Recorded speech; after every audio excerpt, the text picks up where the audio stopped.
So hello guys, আজকে আমরা 2018 সালে রিলিজ হওয়া রুসো ব্রাদার্সের ডিরেক্টেড মার্ভেলের 19 নম্বর movie Avengers Infinity War explain করতে চলেছি।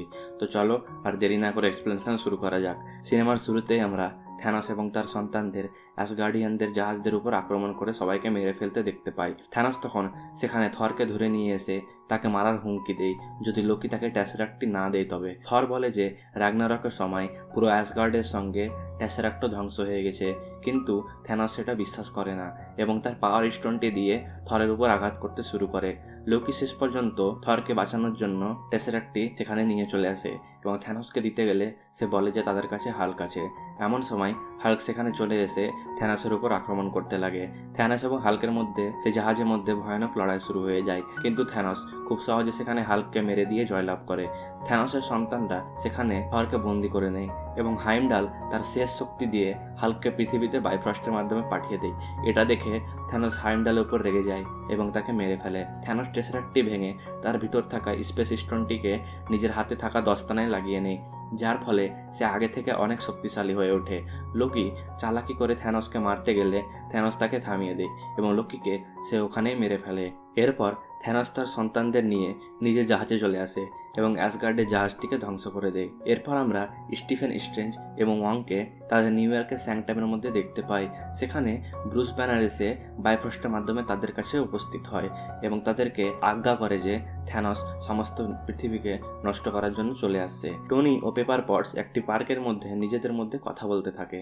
এমন সময় স্টিফেন একটি পোর্টালের মাধ্যমে সেখানে এসে তাদের কাছ থেকে সাহায্য চায়। এখানে টনির সঙ্গে ব্রুসের দেখা হয় এবং সে তাকে দেখে অবাক হয়ে যায়। ওয়াং টনি সহ বাকি সকলদের বলে যে বিশ্বের সৃষ্টির সময় থেকে 6টি ইনফিনিটি স্টোন বিশ্বের বিভিন্ন প্রান্তে ছড়িয়ে ছিটিয়ে আছে, যেগুলিকে সংগ্রহ করার জন্য থ্যানোস লেগে পড়েছে। টনি তখন বলে যে তাদেরকে ডক্টর স্ট্রেঞ্জের টাইম স্টোনটি থেকে থ্যানোসকে না পাওয়ার জন্য সেটিকে ধ্বংস করে দেওয়া উচিত, কিন্তু ডক্টর স্ট্রেঞ্জ এতে রাজি হয় না এবং তাদের মধ্যে তর্ক শুরু হয়ে যায়। এমন সময় ব্রুস টনিকে ভিশনের ব্যাপারে জিজ্ঞেস করলে টনি বলে যে ভিশনের ঠিকানা শুধুমাত্র স্টিভ রজার্সই জানে। তাই ব্রুস টনিকে ক্যাপ্টেনকে ফোন করতে বলে, কিন্তু টনি বলে যে অ্যাভেঞ্জার্সের মধ্যে লড়াই হয়ে গেছে এবং তারা একসঙ্গে নেই, তাই এটা করা এত সহজ না। এমন সময় নিউ ইয়র্কের মধ্যে ঝড় শুরু হয়ে যায় এবং অ্যাভেঞ্জার্সরা সকলে বাইরের রাস্তায় বেরিয়ে এসে লক্ষ্য করে যে থ্যানোসের সন্তানরা একটি জাহাজে করে ইনফিনিটি স্টোন নেওয়ার জন্য পৃথিবীতে চলে এসেছে। সেখানে টনি থ্যানোসের সন্তানদের ফিরে যেতে বললে তারা টনির উপর আক্রমণ করতে শুরু করে। ব্রুস অনেক চেষ্টা করলেও হালকে পরিণত হতে পারে না, তাই টনি তার নতুন স্যুট পরে সে সন্তানদের উপর আক্রমণ করতে শুরু করে।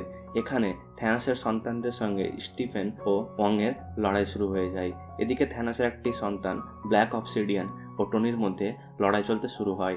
এমন সময় স্পাইডারম্যান সেখানে এসে টনিকে সাহায্য করে। টনি স্পাইডারম্যানকে স্টিফেন স্ট্রেঞ্জকে সাহায্য করার জন্য তার কাছে যেতে বলে। স্টিফেন থ্যানোসের একটি সন্তান এবনির ময়ের কাছ থেকে পালাতে লাগলে এবনি ম তার পিছনে পিছনে হামলা করতে শুরু করে। স্পাইডারম্যান এখানে স্টিফেনকে সাহায্য করতে সেখানে চলে আসে এবং সে তাকে নিজের জালের মাধ্যমে ধরে নিয়ে পালানোর চেষ্টা করে। এমন সময় থ্যানোসের স্পেসশিপ থেকে একটি বড় বিম এসে তাদের সেই স্পেসশিপের ভিতর টেনে নিয়ে যেতে শুরু করে। আয়রন ম্যানের সঙ্গে অবসিডিয়ানের লড়াই চলতে গেলে ওয়াং সেখানে এসে অবসিডিয়ানের হাত কেটে দেয় এবং তাকে একটি বরফ জায়গায় ভাসিয়ে দেয়। টনি তখন স্ট্রেঞ্জের সাহায্য করার জন্য সেখান থেকে উড়ে সেই স্পেসশিপের দিকে যেতে লাগে। পিটার পার্কার বাতাসে অনেক উপরে থাকার জন্য সে শ্বাস প্রশ্বাস নিতে অসুবিধা হতে লাগে।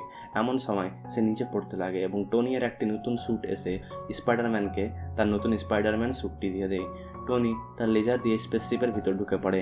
এমন সময় পেপার পটস টনিকে ফোন করে এবং জিজ্ঞেস করে যে সে কি ওই স্পেসশিপের মধ্যে আছে। টনি পেপারকে কিছু বলতে যাবে, এমন সময় তাদের ফোন কেটে যায়। স্পাইডারম্যান নিউ ইয়র্ক ফিরে না গিয়ে সে ওই স্পেসশিপের মধ্যে চলে আসে। ব্রুস ক্যাপ্টেনের দেওয়া সেই ফোনটি দিয়ে ক্যাপ্টেন আমেরিকাকে কল করে দেয়। অন্যদিকে আমরা মহাকাশে গার্ডিয়ান্স অফ দি গ্যালাক্সিতে তাকে জাহাজে করে উড়ে যেতে দেখতে পাই। গ্রুট সেখানে বড় হয়ে যাওয়ায় সে ভিডিও গেম খেলতে থাকে। তারা একটি জায়গায় পৌঁছে অ্যাসগার্ডে ধ্বংস হয়ে যাওয়া জাহাজের টুকরো এবং মৃতদেহগুলিকে দেখতে পায়। এমন সময় থর তাদের জাহাজের উপর এসে পড়ে এবং তারা থরকে ধরে নিয়ে নিজের জাহাজের ভিতর নিয়ে আসে। ম্যান্টিস তার শক্তি ব্যবহার করে থরকে আবার জাগিয়ে তোলে এবং থর জেগে জিজ্ঞেস করে যে তারা কারা। গামোরা থরকে বলে যে প্রথম থেকে থ্যানোসের একটাই উদ্দেশ্য ছিল যে সে 6টি ইনফিনিটি স্টোন সংগ্রহ করে তার মাধ্যমে বিশ্বের অর্ধেক জীবিত প্রাণীদের গায়েব করে দেবে, যাতে বাকি অর্ধেক প্রাণীরা ভালোভাবে বেঁচে থাকতে পারে। এটা শুনে থর বলে যে গামোরা থ্যানোসের ব্যাপারে অনেক কিছু জানে। তখন ড্র্যাক্স বলে যে গামোরা আসলে থ্যানোসেরই মেয়ে। এটা শুনে থর রেগে যায়, কিন্তু পিটার কুইল বলে যে গামোরা থ্যানোসকে ততটাই ঘৃণা করে যতটা থর। এখানে থর ও কুইলের মধ্যে তর্ক শুরু হয়ে যায়। থর তখন নিজের নতুন হাতিয়ার বানানোর জন্য গার্ডিয়ান্সের জাহাজ থেকে একটি লাইফ পড নিয়ে বেরোতে শুরু করে। তখন পিটার কুইল এসে থরের সঙ্গে তর্ক করতে লাগে এবং তাদের মধ্যে আবার ঝামেলা শুরু হয়ে যায়। গামোরা থরকে জিজ্ঞেস করে যে থ্যানোস এখন কোথায় যাবে। এটা শুনে থর বলে যে সে নোহোয়ার যাবে, কারণ ওখানে রিয়ালিটি স্টোন কালেক্টর নামক একজন ব্যক্তির কাছে সুরক্ষিতভাবে রাখা আছে। গামোরা তখন সবাইকে নোহোয়ার যেতে বললে থর বলে যে সে যাবে নেডাভেলিয়ার নামক একটি জায়গায় তার নতুন অস্ত্র তৈরি করতে। ড্র্যাক্স এটা শুনে বলে যে এরকম কোনো জায়গা নেই, কিন্তু থর বলে যে না, এটি সত্যিকারের জায়গা। এর সম্পর্কে রকেট বলে যে এটা এমন একটি জায়গা যেখানে বিশ্বের সবথেকে শক্তিশালী হাতিয়ার তৈরি করা হয়। তার জন্য রকেট ও গ্রুট থরের সঙ্গে গার্ডিয়ান্সদের লাইফ পডটি নিয়ে সেখান থেকে নেডাভেলিয়ারের উদ্দেশ্যে বেরিয়ে পড়ে এবং বাকি গার্ডিয়ান্সের সদস্যরা থ্যানোসকে থামানোর জন্য নোহোয়ারের উদ্দেশ্যে রওনা দেয়। এদিকে আমরা ভিজন ও ওয়ান্ডাকে একসঙ্গে থাকতে দেখতে পাই। ভিজনের মাইন্ড স্টোন তাকে কিছু বলার চেষ্টা করতে থাকে। ভিজন ও ওয়ান্ডা স্কটল্যান্ডের একটি রাস্তায় চলতে থাকে। এমন সময় তারা টিভিতে নিউ ইয়র্কের এলিয়েনের হামলার ব্যাপারে জানতে পেরে যায়। ঠিক সেই সময় থ্যানোসের একটি সন্তান এসে ভিজনকে পিছন থেকে অস্ত্র গবিয়ে দেয় এবং তার মাথায় থাকা মাইন্ড স্টোনটিকে বার করার চেষ্টা করতে থাকে। ওয়ান্ডা তার শক্তি দিয়ে ভিজনকে সাহায্য করতে শুরু করে। সেখানে ভিজনের সঙ্গে থ্যানোসের সন্তানদের লড়াই চালু হয়ে যায়। ওয়ান্ডা ভিজনকে উড়িয়ে নিয়ে গিয়ে একটি ট্রেন স্টেশনে নিয়ে আসে, কিন্তু সেখানে থ্যানোসের সন্তানরা তাদের চারিদিক থেকে ঘিরে ফেললে এমন সময় একটি ট্রেনের পিছনে একটি অপরিচিত ব্যক্তি চলে আসে, যাকে দেখে থ্যানোসের সন্তানরা থেমে যায়। ট্রেনটি পার হলে গেলে আমরা বুঝতে পারি যে সে অচেনা ব্যক্তিটি আসলে ক্যাপ্টেন আমেরিকা ওরফে স্টিভ রজার্স। এমন সময় স্যাম উইলসন ওরফে ফ্যালকন এসে থ্যানোসদের সন্তানদের উপর আক্রমণ করে এবং নাতাশা একটি অস্ত্র নিয়ে থ্যানোসের একটি সন্তানকে ঢুকিয়ে দেয়। ক্যাপ্টেনরা সেখানে তাদের সন্তানদের হারিয়ে দেয় এবং তারা হেরে গিয়ে থ্যানোসের জাহাজে ফিরে চলে যায়। ক্যাপ্টেন ভিজন ও ওয়ান্ডাকে কুইন জেটে করে সেখান থেকে অ্যাভেঞ্জার্সদের হেডকোয়ার্টারের দিকে নিয়ে চলে আসার জন্য রওনা দেয়। আমরা অতীতের একটি ঘটনা দেখতে পাই, যেখানে থ্যানোস তার চিতরি সৈন্যদের গামোরার গ্রহে হামলা করে সেখানকার সমস্ত জনসাধারণদের মেরে ফেলে এবং থ্যানোস গামোরাকে সেখান থেকে নিজের সঙ্গে নিয়ে চলে আসে। গামোরা গার্ডিয়ান্সের জাহাজে কুইলকে বলে যে তারা যদি থ্যানোসের কাছ থেকে হেরে যায় তাহলে কুইল যেন গামোরাকে মেরে ফেলে, কারণ সেটা যদি কুইল না করে তাহলে থ্যানোস পুরো ব্রহ্মাণ্ডকে নষ্ট করে দেবে। কুইল তখন গামোরাকে সেটার প্রতিশ্রুতি দিয়ে দেয়। গার্ডিয়ান্সরা তখন নোহোয়ারে পৌঁছে যায় কালেক্টরের ঠিকানায়। সেখানে এসে তারা লক্ষ্য করে যে থ্যানোস কালেক্টরকে ধরে নিয়ে তার কাছ থেকে সে রিয়ালিটি স্টোনটি চাইতে থাকে, কিন্তু কালেক্টর বলে যে তার কাছে সেটা নেই, সে ওটাকে বিক্রি করে দিয়েছে। এমন সময় ড্র্যাক্স তার মেয়ে এবং বউয়ের বদলা নেওয়ার জন্য থ্যানোসকে মারার জন্য যেতে লাগলে কুইল তাকে থামিয়ে দেয়। গামোরা তখন থ্যানোসের কাছে এসে তাকে মারতে শুরু করে এবং চাকু গবিয়ে তাকে মেরে ফেলে। এমন সময় গামোরা বুঝতে পারে যে থ্যানোস রিয়ালিটি স্টোন ক্যারেক্টারের কাছ থেকে আগেই নিয়ে নিয়েছে এবং সে ওটার মাধ্যমে গামোরাকে নিজের ইচ্ছা মতো জিনিস দেখাচ্ছিল। থ্যানোস সেখানে গামোরাকে ধরে নেয় এবং কুইল থ্যানোসকে মারার জন্য সেখানে আসলে গেলে গামোরা বলে যে সে যেন তাকে মারে। তাই কুইল তার প্রতিশ্রুতি মতো গামোরাকে মারতে গেলে থ্যানোস তার রিয়ালিটি স্টোন দিয়ে কুইলকে থামিয়ে দেয় এবং গামোরাকে নিয়ে সেখান থেকে চলে যায়। ক্যাপ্টেনরা এরপর ভিজনদের নিয়ে অ্যাভেঞ্জার্সের হেডকোয়ার্টারে চলে আসে এবং রোডের সঙ্গে সাক্ষাৎ করে। এখানে সে তারা জানতে পারে যে ব্রুস জীবিত আছে। ব্রুস সেখানে বলে যে থ্যানোসের কাছে বিশ্বের সবথেকে বড় আর্মি আছে এবং সে ততক্ষণ পর্যন্ত থামবে না যতক্ষণ পর্যন্ত না সে ভিজনের মাইন্ড স্টোনটি পেয়ে যায়। এটা শুনে নাতাশা বলে যে তবে তাদেরকে এটা সুরক্ষিত রাখতে হবে, কিন্তু ভিজন বলে যে না, এটাকে থ্যানোসের হাত থেকে সুরক্ষিত রাখার জন্য তাদেরকে নষ্ট করে দিতে হবে, কিন্তু সেটা করতে ওয়ান্ডা রাজি হয় না। তখন ব্রুস বলে যে ভিজনের মাইন্ড স্টোন বার করে নিলেও হয়তো ভিজন জীবিত থাকতে পারে, কিন্তু এটা করার টেকনোলজি অ্যাভেঞ্জার্সের কাছে নেই। এটা শুনে ক্যাপ্টেন বলে যে সে জানে কোন জায়গায় তারা এটা করতে পারবে। এমন সময় আমরা ওয়াকান্ডাতে ওকোয়ো এবং টাচালাকে দেখতে পাই। সেখানে তারা বাকিকে নতুন ভাইব্রেনিয়ামের তৈরি হাত দেয়।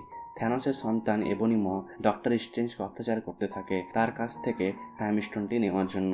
এখানে আয়রন ম্যানের সঙ্গে আবার স্পাইডারম্যানের সাক্ষাৎ হয়। আয়রন ম্যান তখন সেখানে স্পেসিফিক একটি ছিদ্র করে দেয় এবং এবনিমাকে মহাকাশে বার করে দেয়। স্পাইডারম্যান তার জাল দিয়ে ডক্টর স্ট্রেঞ্জকে বাঁচিয়ে নেয়।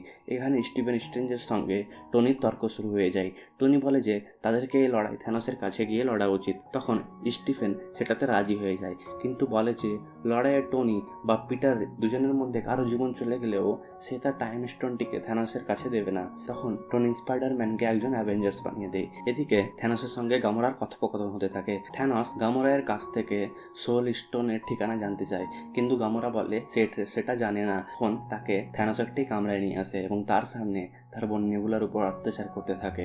তাই গামোরা কোনো উপায় না দেখতে পেয়ে তাকে বলে দেয় যে সোল স্টোন ভরমির নামক গ্রহে আছে। এরপর আমরা রকেটদের জাহাজকে লক্ষ্য করি, যেখানে থর বলে যে নেডাভেলিয়ারের ফ্যাক্টরি একটি নিউট্রন স্টারের মাধ্যমে চলে এবং এখানে তার হাতুড়াটি তৈরি করা হয়েছিল। রকেট থরকে তার পরিবারের ব্যাপারে জিজ্ঞেস করলে থর বলে যে তার পুরো পরিবার মারা গেছে এবং সেইটার জন্য থ্যানোসের কাছ থেকে তার বদলা নিবে। রকেট তখন থরকে একটি চোখ দেয়, যেটাকে সে তার নষ্ট হয়ে যাওয়া চোখে লাগিয়ে নেয়। থররা নেডাভেলিয়ারে এসে থ্যানোসের দস্তানা এর খাঁজকে লক্ষ্য করে এবং সেই সময় থরের উপর একজন বড় ব্যক্তি আক্রমণ করতে শুরু করে। থর তখন সে বড় ব্যক্তিটিকে থামায় এবং থর দেখতে পায় যে সেটা তারই পরিচিত ইট্রি। থর তাকে জিজ্ঞেস করে সেখানে কি হয়েছে। তখন ইট্রি বলে যে থ্যানোস এখানে এসে তাকে তার জন্য দস্তানা বানাতে বলেছিল, যার বদলে সে তার গ্রহের লোকেদের ছেড়ে দিত। কিন্তু দস্তানা বানানোর পরেও থ্যানোস তার সমস্ত গ্রহের লোকেদের মেরে ফেলে এবং সে ইট্রিকে বাঁচিয়ে রেখে তার হাত কেটে দেয়।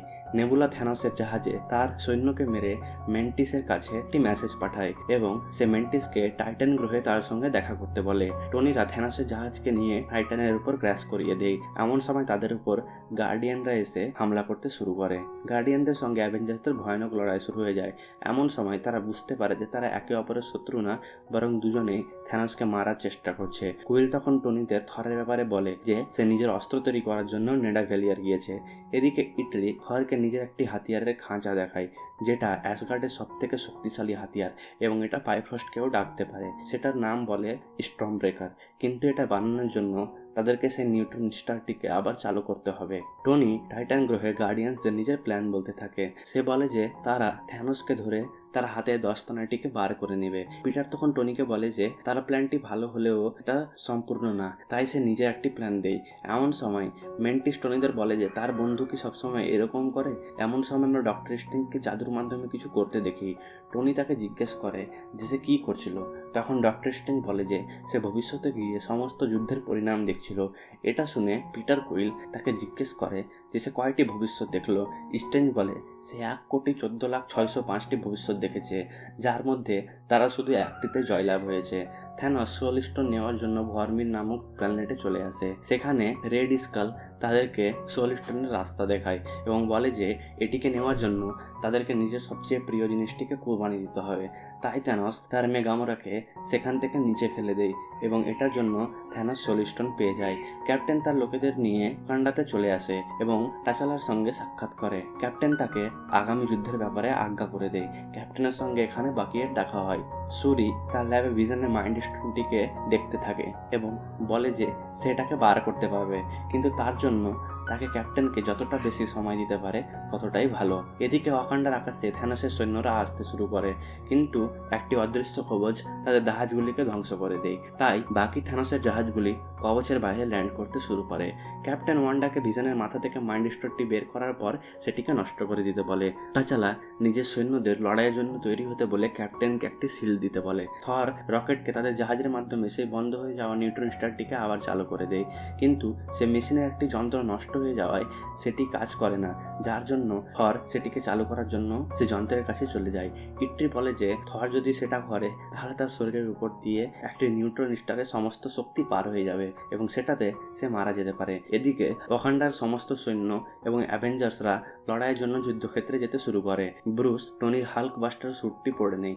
ক্যাপ্টেনরা সেখানে গিয়ে থ্যানোসের সন্তানের কাছে চলে আসে। তারা থ্যানোসদের সন্তানদের এখান থেকে ফিরে যেতে বলে, কিন্তু থ্যানোসের সন্তানরা তাদের সমস্ত সৈন্যকে সেখানে নিয়ে আসতে শুরু করে। এলিয়েনরা সেখানে যে অদৃশ্য কবচের ভিতর ঢুকতে শুরু করলে তারা মারা যেতে লাগে, কিন্তু কিছু এলিয়েন ভিতরে ঢুকতে সক্ষম হয়, যেগুলিকে ওয়াকান্ডার সৈন্য এবং অ্যাভেঞ্জার্সরা মারতে শুরু করে। এলিয়েনগুলি কবচের পিছনের দিকে যেতে শুরু করলে তাদেরকে সামনে রাখার জন্য টাচালা সে কবচটিকে খোলার আদেশ দেয় এবং অ্যাভেঞ্জার্সদের লোকেদের সঙ্গে থ্যানোসের সৈন্যের ভয়ানক লড়াই চালু হয়ে যায়। এদিকে থর ইট্রিয়ের কথা না মেনে সে মেশিনের ভিতরে গিয়ে ভাঙা অংশ দুটিকে হাত দিয়ে ধরে রাখে, যার ফলে সে মেশিনটি আবার চালু হয়ে যায় এবং নিউট্রন স্টারের সমস্ত শক্তি সেই ফ্যাক্টরিতে গিয়ে আবার সেটিকে চালু করে দেয় এবং অস্ত্রটি তৈরি হতে শুরু করে। থর কিছুক্ষণ পরে অজ্ঞান হয়ে সেখান থেকে পড়ে যায়। ইট্রি সে অস্ত্রের হ্যান্ডেল খুঁজতে লাগলে গ্রুট তখন সেখানে তার হাত দিয়ে সে অস্ত্রটিকে ধরে নেয় এবং নিজের ডালকে সে হ্যান্ডেলে পরিণত করে দেয়, যার জন্য থর তার শক্তি আবার ফিরে পেতে শুরু করে। অন্যদিকে অ্যাভেঞ্জার্সদের উপর এলিয়েনদের ভয়ানক হামলা করতে শুরু করলে ঠিক সেই সময় থর তার নতুন অস্ত্র দিয়ে বাইফ্রস্ট খুলে সেখানে চলে আসে এবং সকল এলিয়েনদের মেরে ফেলে। অ্যাভেঞ্জার্সরা থরকে জীবিত দেখতে পেয়ে খুশি হয়ে যায়। থর তার বিদ্যুতের শক্তি দিয়ে সেখানে এলিয়েনদের উপর হামলা করতে শুরু করে। এদিকে থানোস নিজের গ্রহ টাইটানে এসে ডক্টর স্ট্রেঞ্জের সঙ্গে সাক্ষাৎ করে। এখানে অ্যাভেঞ্জার্সের সঙ্গে থ্যানোসের ভয়ানক লড়াই চালু হয়ে যায়। এমন সময় সেখানে নেবুলা চলে আসে। অ্যাভেঞ্জার্সরা থ্যানোসকে ধীরে ধীরে কমজোর করতে শুরু করে এবং তারা সকলে মিলে থ্যানোসকে ধরে ফেলে এবং তার হাত থেকে সেই দস্তানাটি বার করার চেষ্টা করতে থাকে। এমন সময় নেবুলা বুঝতে পারে যে থ্যানোস ফর্মিরে গামোরাকে মেরে ফেলে চলে এসেছে। এটা জানতে পেরে কুইল থ্যানোসের উপর রেগে যায় এবং টনি তাকে থামতে বললেও কুইল কিছু না বুঝে থ্যানোসের উপর আক্রমণ করতে শুরু করে, যার ফলে অ্যাভেঞ্জার্সরা তার দস্তানাটি বার করার আগেই থ্যানোস নিজের জ্ঞান ফিরে পেয়ে যায় এবং সে সবাইকে মারতে শুরু করে। সুরি ভিশনের স্টোনটিকে বার করতে থাকে। অ্যাভেঞ্জার্সরা এলিয়েনদের সঙ্গে লড়াই করে। এমন সময় কিছু মেশিন এসে অ্যাভেঞ্জার্সদের উপর হামলা করতে শুরু করে। স্যাম উইলসন এবং রোডি দুজনে মিলে সেটিকে থামাতে না পারলে গেলে ওয়ান্ডা ভিশনের কাছ থেকে চলে এসে যুদ্ধক্ষেত্রে সে মেশিনগুলিকে নিজের শক্তি দিয়ে থামিয়ে দেয়। ভিশনের কাছে কেউ সাহায্য করার জন্য না থাকায় থ্যানোসের একটি সন্তান সেখানে হামলা করে দেয় এবং সে সুরিকে আঘাত করে।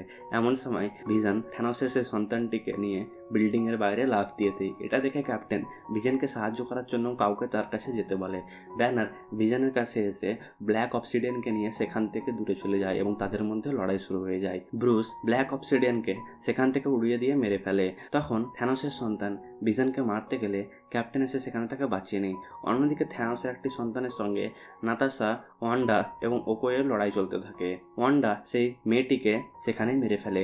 ক্যাপ্টেন ও থ্যানোসের সন্তানের লড়াইয়ে সে ক্যাপ্টেনকে মারতে গেলে ভিশন পিছন থেকে এসে থ্যানোসের সন্তানকে মেরে ফেলে। অন্যদিকে টাইটান গ্রহে থ্যানোসের সঙ্গে ডক্টর স্ট্রেঞ্জের ভয়ানক লড়াই চালু হয়ে যায়, কিন্তু স্ট্রেঞ্জ তার জাদুর মাধ্যমে থ্যানোসকে হারাতে শুরু করে। এমন সময় টনি এসে থ্যানোসের সঙ্গে লড়াই চালু করে এবং সে অনেক চেষ্টা করে থ্যানোসের এক ফোঁটা রক্ত বার করে দেয়। থ্যানোস এতে রেগে গিয়ে টনির পেটে একটি চাকু ঢুকিয়ে দেয়। এমন সময় ডক্টর স্ট্রেঞ্জ থ্যানোসকে টনিকে ছেড়ে দেওয়ার বদলে তার টাইম স্টোনটি দিয়ে দেয় এবং থ্যানোস সেখান থেকে সেটি নিয়ে পালিয়ে যায়। থর ওয়াকান্ডাতে থ্যানোসের স্পেসশিপগুলিকে নষ্ট করতে শুরু করে। ক্যাপ্টেন সবাইকে নিজের পজিশন নিতে বলে। তখনই তাদের সামনে পোর্টালের মাধ্যমে থ্যানোস চলে আসে। থ্যানোস তার ইনফিনিটি স্টোনের মাধ্যমে সেখানে সকল অ্যাভেঞ্জার্সদের হারিয়ে দিতে থাকে। ভিশন তখন ওয়ান্ডাকে তার মাথায় থাকা মাইন্ড স্টোনটিকে নষ্ট করে দিতে বলে। ওয়ান্ডা তখন না চাওয়া সত্ত্বেও পুরো ব্রহ্মাণ্ডকে বাঁচানোর জন্য ভিশনের মাইন্ড স্টোনটি নষ্ট করতে শুরু করে। থ্যানোস সবাইকে মেরে ওয়ান্ডার দিকে যেতে লাগলে ওয়ান্ডা তার শক্তি দিয়ে থ্যানোসকে থামাতে থাকে এবং শেষে সে ভিশনের মাইন্ড স্টোনটিকে নষ্ট করে দেয়। কিন্তু থ্যানোস টাইম স্টোনের মাধ্যমে সময়কে পিছিয়ে দেয় এবং ভিশনকে আবার জীবিত করে তার মাথায় থাকা মাইন্ড স্টোনটিকে নিয়ে নেয় এবং তার দস্তানে লাগিয়ে সে শক্তিশালী হতে শুরু করে। এমন সময় থর সেখানে এসে তার স্টর্ম ব্রেকারকে থ্যানোসের দিকে ছুড়ে দেয়, যেটা গিয়ে সোজা থ্যানোসের বুকে ঢুকে যায়। কিন্তু থ্যানোস বলে যে থরকে তার বুকে না মাথায় আঘাত করা উচিত ছিল এবং সে তার স্টোনটিকে ব্যবহার করে স্ন্যাপ করে দেয় এবং সেখান থেকে গায়েব হয়ে যায়, যার ফলে ওয়াকান্ডাতে উপস্থিত অর্ধেক অ্যাভেঞ্জার্স এবং সৈন্যরা একে একে ধুলে পরিণত হতে শুরু করে। এটা দেখে বাকি লোকেরা অবাক হয়ে যায়। টাইটান গ্রহে গার্ডিয়ান্সের অর্ধেক লোক ধুলে পরিণত হতে লাগে এবং শেষে স্পাইডারম্যান ধুলে পরিণত হয়ে সেখান থেকে গায়েব হয়ে যায়। অ্যাভেঞ্জার্সরা তখন বুঝতে পারে যে থ্যানোস তার কাজে সক্ষম হয়ে গেছে। এরপর থ্যানোস একটি জায়গায় বসে আরাম করতে থাকে। মুভির এন্ড ক্রেডিট সিনে আমরা নিক ফিউরি ও মারিয়া হিলকে একটি গাড়ি করে যেতে দেখতে পাই। এমন সময় তাদের চারপাশে অ্যাক্সিডেন্ট হতে শুরু করে এবং লোকেরা গায়েব হতে লাগে। এটা দেখে তারা কিছুই বুঝতে পারে না। এমন সময় মারিয়া হিল সেখান থেকে ধুলে পরিণত হয়ে যায় এবং নিক ফিউরি তার পকেট থেকে একটি পেজার মেশিন বার করে। সে ওই পেজার মেশিনটিকে অন করতে গেলে এমন সময় সে ধুলে পরিণত হতে লাগে, কিন্তু সে গায়েব হওয়ার আগে সে পেজার মেশিনে ক্যাপ্টেন মার্ভেলকে একটি মেসেজ পাঠিয়ে দেয়। Thank you so much guys for watching this video. যদি ভিডিওটি ভালো লেগে থাকে তাহলে লাইক করবে, কমেন্ট করবে, শেয়ার করবে এবং চ্যানেলে যদি প্রথম হও তো চ্যানেলটিকে অবশ্যই সাবস্ক্রাইব করবে। দেখা হবে আবার একটি পরের ভিডিওতে। ততক্ষণের জন্য টাটা, বাই বাই।